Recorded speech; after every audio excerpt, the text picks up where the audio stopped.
Daf Yomi, Tractate Zevachim, page 3. It's page number 3, and it's the second page of Zevachim, because it starts on page 2, so it's the second page, but it's page number 3. And we're on top of the page with the words Yeter, Ya'al Ken, Katav Legaresh et Isho v'nimlach. Yeter al Ken Katav Legaresh et Isho v'nimlach, Matzao ben Yirov Malo, Shemi keshimcha v'shem ishti keshem ishtecha, Pasul legaresh bo. We were talking about things that were done for the sake of, like,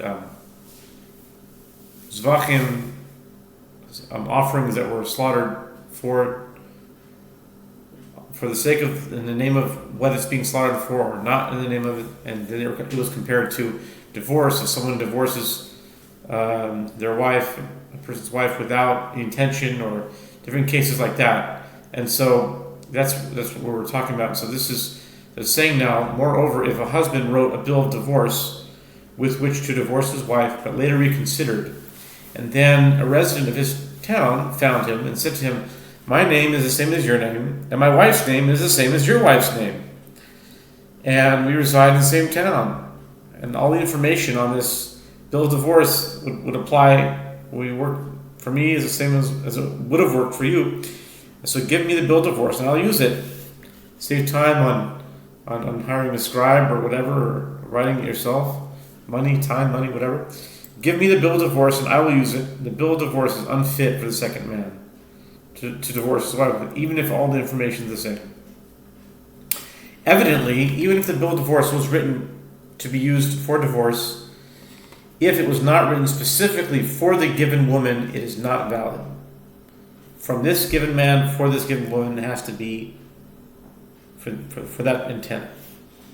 Dilma. I wonder if that would work in an American court. Like, if there was a divorce paper and this, John Chair was divorcing Amy Table, let's say, and then there's another person in that same town, and they both lived in Oakland, let's say, and or San Diego, let's say, and there's another John Chair who lived in San Diego, and another Amy Table, and all the information was written down with their names and everything. I think in American court, I would think that it could be used.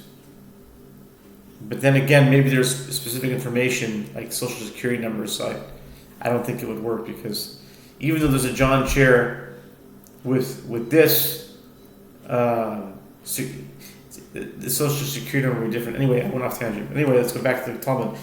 Dil Meshaniyatam Di'itnik Natik Leshem Geushin Dahu. The Gemara responds, perhaps there it is different, as the bill of divorce was specifically designated for the sake of that man's divorce, and therefore it is not valid for the second man's divorce. But if a bill of divorce that was written without specification might be valid if written for the sake of divorce. Ela meha. Rather, derive it from here. Yeter al ken yesh lo shtei nashim shishmoten shavot. Katav legaresh et hagedola lo yigaresh bo et haketana.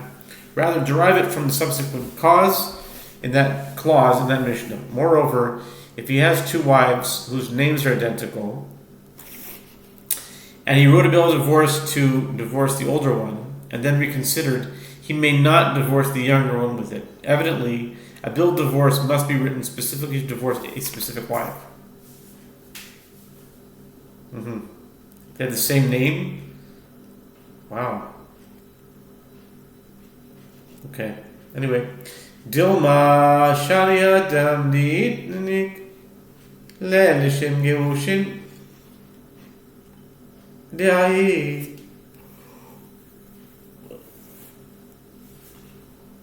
The Gemara responds, perhaps there is different, as the bill of divorce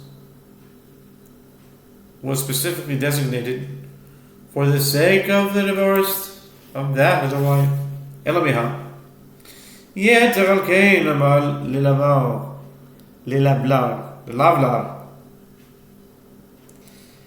Ketov ule'ezeh she'arotza garish pasul legarish bo. Rather, derive it from the subsequent clause in that Mishnah. Moreover, okay, so, all right, now there's a case, the older and the younger wife, and you can't use it for both. So then the Gemara said, perhaps there is different from the bill of divorce was specifically designated for the sake of the divorce of the other wife.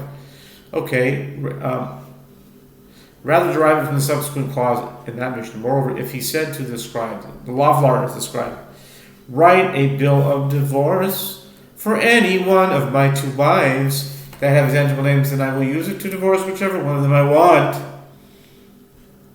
This bill of divorce is unfit to divorce either wife with it.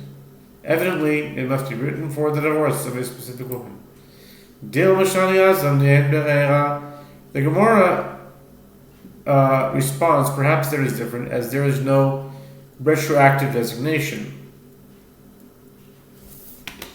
The designation of the bill of divorce cannot be determined retroactively.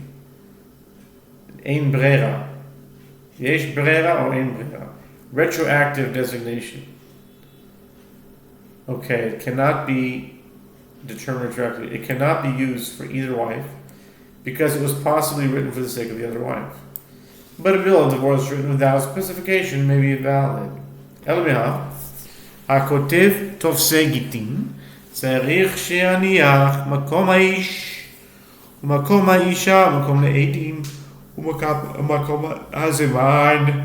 אמר רבי יהודה בר שמואל, אף צריך שיניח מקום הריעת מותרת לכל אדם.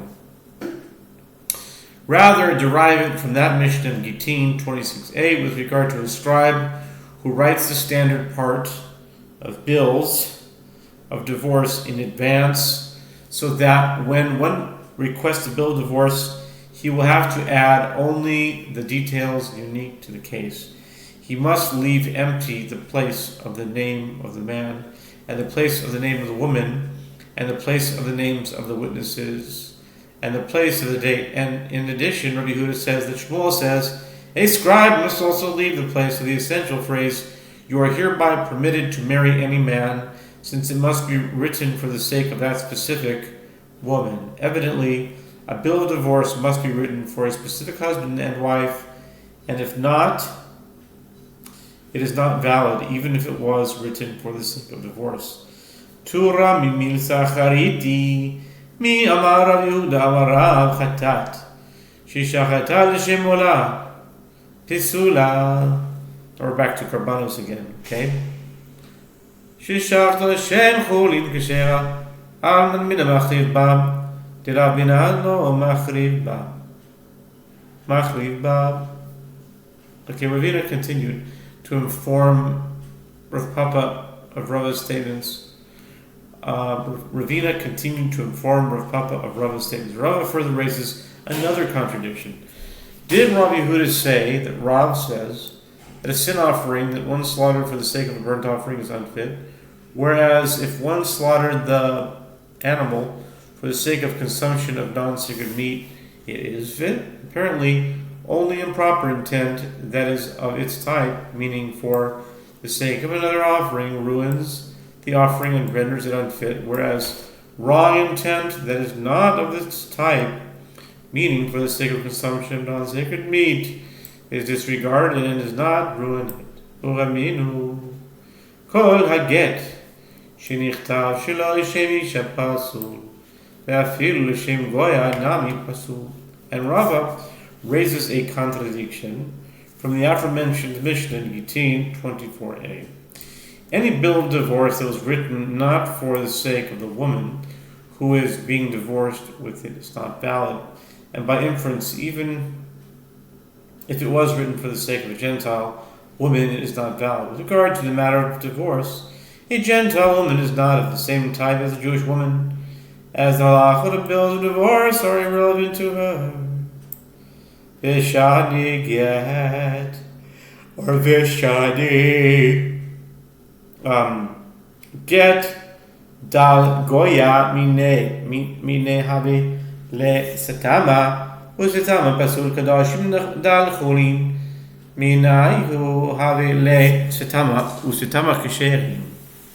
And Rava resolves the contradiction. If a bill of divorce is written for the sake of a Gentile woman, it is not valid because if you remove the intent for the sake of a Gentile woman from it, it's considered to be without specification of the woman who is divorced with it, and a bill of divorce written without specification is not valid. But if sacrificial animals are slaughtered for the sake of consumption of non-sacred meat, they remain fit since if you remove the non-sacred intent from them, they're considered to be without specification, and offerings slaughtered without specification are fit. Okay?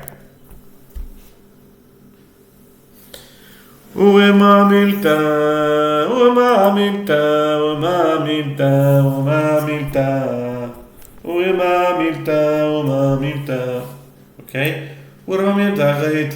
מי אמר רבי יהודה מרב? חטאת ששחטה לשם עולה פסולה. ששחטה לשם חולין כשרה? עלמא דמינה מחריב בה. דלמינה למחריב בה. And Rava raised another contradiction. Did Rabbi Yehuda say that Rav says that a sin offering that one slaughtered for the sake of a burnt offering is unfit, whereas if one slaughtered it for the sake of consumption of non-sacred meat, it is fit? Apparently, he holds that only improper intent that is of its type ruins it, whereas wrong intent that is not of its type does not ruin it. Ve'atanya tocho v'lo tocho va'afilu kli shetif matzil. But isn't it taught in Braita? The Torah states, with regard to ritually impure carcasses of creeping animals, and to every earthen vessel into whose interior any of them falls, anything that is in its interior shall become impure. Leviticus 11:33. From the word interior, it is derived that only food in its interior is rendered impure, but not any food that is in the interior of its interior, meaning in another vessel within the earthenware vessel. And this is the halacha, not only if the interior vessel is an earthen vessel, even if it is a metal or wooden vessel, which is purified through rinsing in a ritual bath, and it is therefore susceptible to impurity from its exterior.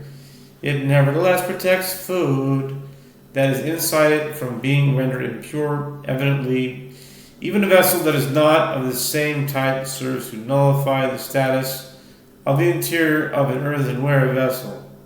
And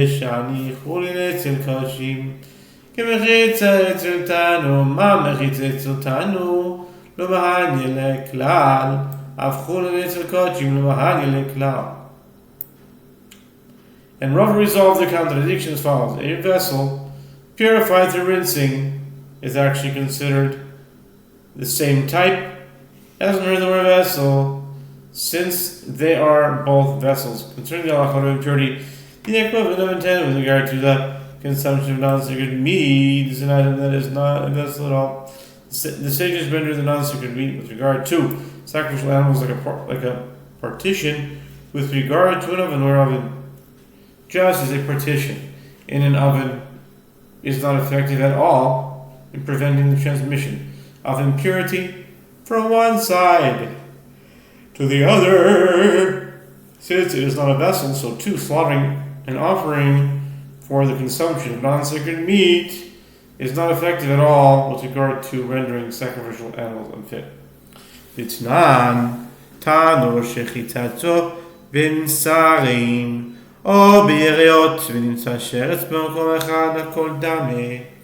This is as we learned in the Mishnah in Kelim 8:1.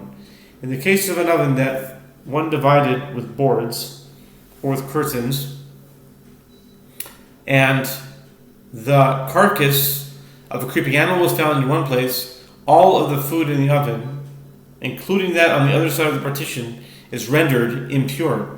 Keveret שהיא פתוחה ופקוקה בקש ומשולשת לאבירתנו שרץ בתוכו Hatano Tame, Sheretz, Hatano Ochlin, Shbetava Tame, Rabbi Eliezer Mitahel. The Mishnah continues, in the case of a round barrel that is broken and plugged up with straw and lowered into the airspace of the oven, if the carcass of a creeping animal is inside the barrel, the oven is rendered impure. And if the carcass of a creeping animal is in the oven, the food that is inside the barrel is rendered impure. The broken barrel is not considered a vessel, despite its being plugged up with straw, and therefore it does not prevent the transmission of impurity between the creeping animal and the oven. Rabbi Eliezer deems the food in the barrel pure. Amar Rabbi Eliezer, kal v'chomer, im yitzid b'met hachamur, lo tetzid b'chicher sakan. Okay, the Mishnah continues, Rabbi Eliezer said, my opinion can be inferred by a kal v'chomer.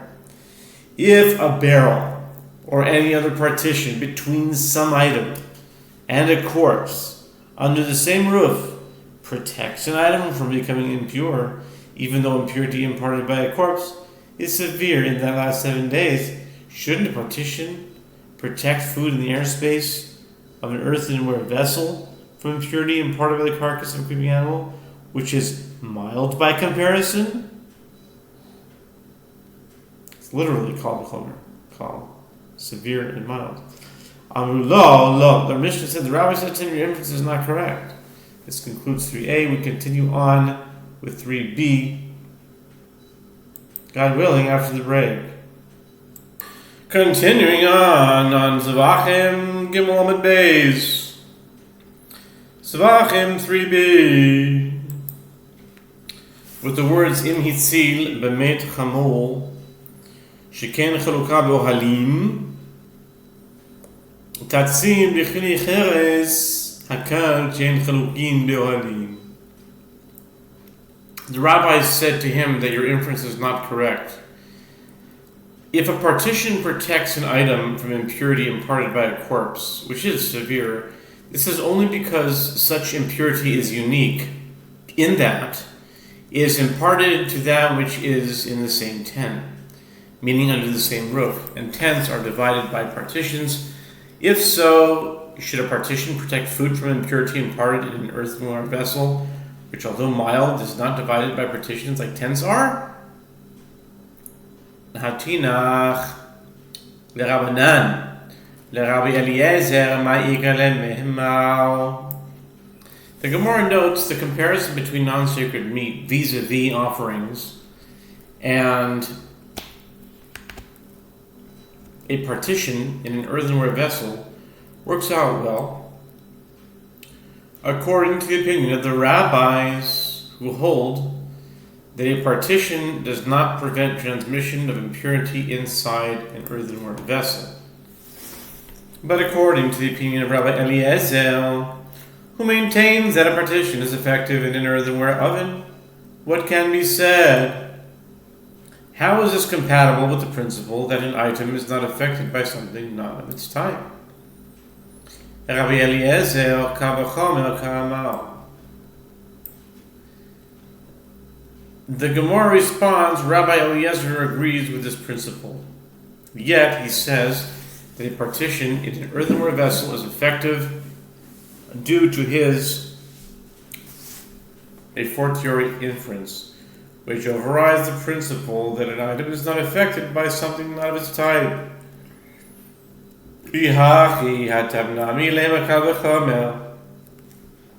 Kadashim mechalalim kodshim kadoshim chulin lakoshchen. The Gemara challenges if that is so, that an a fortiori inference overrides this principle. Let us say an a fortiori inference there as well.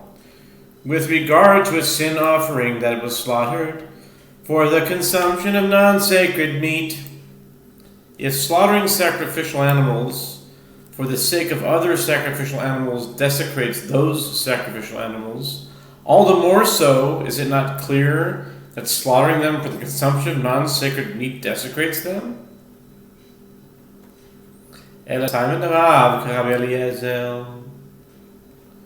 Oh, I'm sorry. Hold on. Kerabi Elazar. אלא תלמיד רב כרבי אלעזר, דאמר רבי אלעזר, מהי תלמיד רב? לא יכללו את קודשי בני ישראל, את אשר יראימו לשם. קודשי מחללים קודשים, ואין חולין מחללים קודשים. The Gemara responds, rather, the reasoning behind the statement of Rav that a sin offering slaughtered for the consumption of non-sacred meat is not in accordance with this principle at all, but it is in accordance with the opinion of Rabbi Elazar. As Rabbi Elazar says, what is the reasoning behind the statement of Rav? The verse, and they shall not desecrate the sacred items of the children of Israel, which they set apart unto the Lord. Leviticus 22:15. 22:15. Okay. Teaches that 22. Right. This on the calendar here, Leviticus 22. 22 is 15. 1, 2. And this is 10, 11, 12, 13, 14, 15. So the on the PL89, 22 is always 15 in the third dispensation. Thought I'd mention it. The PL89 calendar is meant to tie all the different verses in sort of a cohesive way. The calendar. Leviticus 22:15 teaches that only improper intentions for the sake of sacred items, meaning offerings desecrate sacred items, but non-sacred items, but non-sacred intent does not desecrate sacred items. Alma takra ke mikal chamer, achanami lete tochel ke mikal chamer. The Gemara notes apparently an inference from a verse can come to rule out a conflicting a fortiori inference. If so, here too, with regard to a partition in an oven, let the verse and every earthen vessel into whose interior any of them falls come to rule out Rabbi Eliezer's a fortiori inference, meaning it's called Homer, that a partition prevents food in an oven from becoming impure. Hai tochom yidbayele leochalin shegiblan batid yichnis alav yatanu sal kedai techem yahoy v'nigiyah lo b'tameh. The Gemara responds this expression, whose interior, does not indicate that a partition is ineffective, as it is necessary to teach another halacha, namely, that food that one needed with clay, covering it from all sides, and put it in the airspace of an oven that had the carcass of a creeping animal in it is impure, because it might enter your mind to say that since the food cannot become impure by touching an impure item, as the clay serves as an interposition, it also cannot become impure by being put into the airspace of an impure oven. The phrase, in whose interior any of them falls, teaches us that the food does contract impurity. Oh, you might think that it doesn't, because it's blocked. Okay, the Gemara asks them for the rabbis, who apparently do interpret the verse as teaching that a partition is ineffective in preventing the contracting impurity in an earthenware vessel. How do they derive that food covered with clay and placed in an impure oven is impure? The Gemara answers, these matters do not need a verse to teach them. Such food has the same status as any other food in an impure oven, and the halacha is therefore self-evident. What about the idea that it's covered? I don't think that's really anything. Rav Yosef Barami, Rabbi Shinui Kodesh Shinui Bali Mishmishade. Rav Yosef Barami raises a contradiction between Rav's statement with regard to the deviation with regards to the type of offering, meaning slaughtering for the sake of a different type of offering, and Rav's statement with regards to deviation with regard to the owner, meaning slaughtering for the sake of something other than the offering's owner. And then he resolves the contradiction. Mi amarav chatat shishachatan l'shem chatat kshera לשם עולה פסולה, עלמא דלא מיניה מחריב בה, דמינה לא מחריב בה. The contradiction is as follows. Did Rav say that a sin offering that one slaughtered for the sake of another sin offering, meaning one that the owner is obligated to bring for a different transgression, is fit, but that if one slaughtered it for the sake of a burnt offering is unfit? Apparently, slaughtering an offering with an improper intention, not of its type, ruins it, whereas intent, that is of its type, does not ruin it. Okay. Yamarav chatat shesharat al mi shemechuyab chatat pesula al mi shemechuyab oila kesher alman ba mina machriba la mina lo machriba. But doesn't Rav say that a sin offering that one slaughtered for a person who is not its owner but who nevertheless is obligated to bring a sin offering is unfit, whereas if one slaughtered it for the person who is obligated to bring a burnt offering, it is fit? Apparently, an improper intention, that is, of its type, ruins the offering, whereas intent, not of its type, does not ruin it.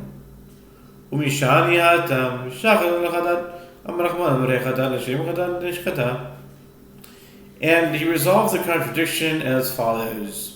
There, with regard to deviation from the type of offering, the merciful one states in the Torah, and slaughter it for a sin offering. Leviticus 4:33. Okay. And here, a sin offering was slaughtered for the sake of a sin offering, and therefore, always, although it was for the sake of a different sin offering, it remains fit.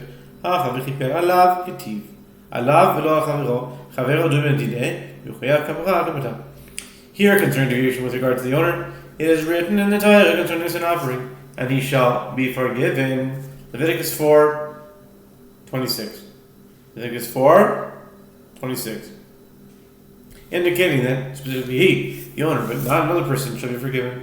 Therefore, if a sin offering is slaughtered for the sake of another person, it is unfit.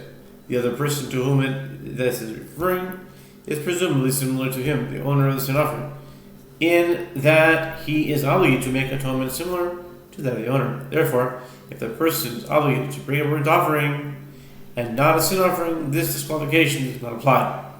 Rav Chaviva raises a contradiction between Rav's statement concerning deviation with regard to the owner and the aforementioned Braita concerning the interior of its interior, meaning a vessel placed in an earthenware vessel, and resolve the contradiction. Umi at Rav Chatat sheshagat al mi shemichuyav chatat pesula al mi shemichuyav ola keshera al mina machriba la mina lo machriba. The contradiction is as follows. But did Rav say that a sin offering that one slaughtered for a person other than its owner, but who is also obligated to bring a sin offering, is unfit? Whereas if one slaughtered it for a person obligated to bring a burnt offering, is it fit? It is fit. Apparently, an improper situation that is of its type ruins it, whereas intent that is not of its type does not ruin it. V'yatanya,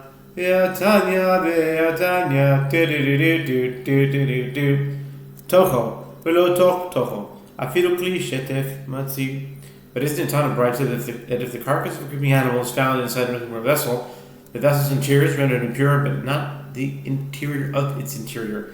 And even a vessel purified through rinsing, if placed in an earthenware vessel, protects the food inside it from contracting impurity. Evidently, impurity in the airspace of an earthenware vessel can be contained by something of its type.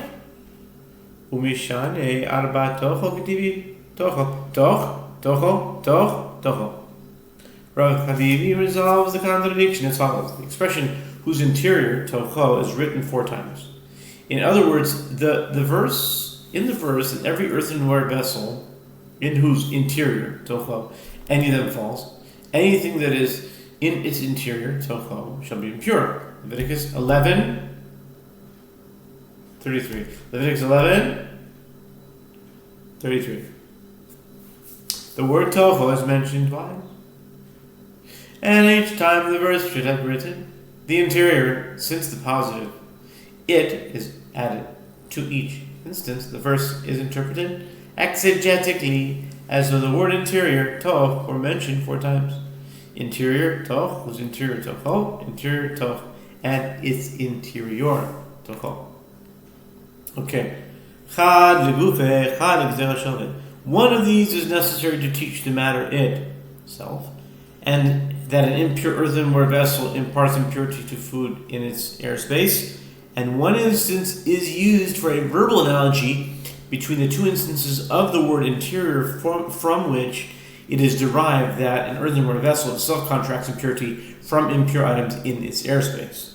Chad tocho shel zeh v'lo tocho shel acher, idach tocho v'lo tocho ve'afilu kli shetet matzil. One indicates that the interior airspace of this, meaning an earthenware vessel, renders food impure, but not the interior of another type of vessel, which imparts impurity only through contact.